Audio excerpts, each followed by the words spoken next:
আল্লাহু আকবার, আল্লাহু আকবার, লা ইলাহা ইল্লাল্লাহ, আল্লাহু আকবার, আল্লাহু আকবার, ওয়ালিল্লাহিল হামদ, তাকাব্বালাল্লাহু মিন্না ওয়া মিনকুম। চট্টগ্রাম ৫, হাটাজারি এবং বাইজিৎ আংশিক সর্বস্তরের জনগণ, দেশে এবং প্রবাসে অবস্থানরত সকলকে জানাই ঈদুল আজহার শুভেচ্ছা এবং ঈদ মোবারক। প্রিয় হাটাজারিবাসী, আপনাদের যে ঈদুল আজহার যে ত্যাগ, সেই ত্যাগের মহিমাকে সামনে নিয়ে হাটাজারি আমার এবং আপনার বাংলাদেশ জামাত ইসলামী চাই এই দেশে এবং সকল জনপদে ন্যায় এবং ইনসাফ ভিত্তিক সমাজ প্রতিষ্ঠা করা, উন্নয়ন, শান্তি, সমৃদ্ধি দেশ গড়তে আপনাদের দোয়া চাই এবং সহযোগিতা। সারা দেশব্যাপী তথা হাটাজারিত সন্ত্রাস, চাঁদাবাজ, দখলবাজ, দুর্নীতিমুক্ত আমরা যদি এই সমাজ গঠন করতে চাই, অবশ্যই আমাদেরকে ন্যায় এবং ইনসাফ ভিত্তিক যারা এই সমাজকে গড়তে চায় তাদেরকে সমর্থন করা, তাদের সহযোগিতা করা, যারা চায় সৎ, দক্ষ এবং খোদাভীরু লোকদেরকে দিয়ে এই সমাজ, এই রাষ্ট্র পরিচালনা করা। আসুন আমরা হাটাজারির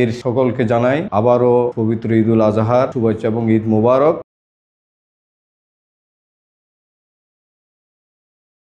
বর্জ্য যে ময়লাগুলো যেখানে সেখানে আমরা ফেলে রাখি, এগুলো হচ্ছে দুর্গন্ধের মাধ্যমে বিভিন্ন রোগ ছড়ায়। এই জন্য আমরা হাটাজারিবাসী আমরা অবশ্যই সচেতন। আমরা প্রত্যেক কিছুতে আমরা সচেতনতার সাথে এগুলোকে আমরা সাথে সাথে এই বর্জ্যগুলো আমরা মাটিতে পুঁতে রাখবো, যেখানে সেখানে যেন আমরা এই বর্জ্যগুলো যেন না ফেলি। আমরা সবাই সচেতন হব ইনশাল্লাহ।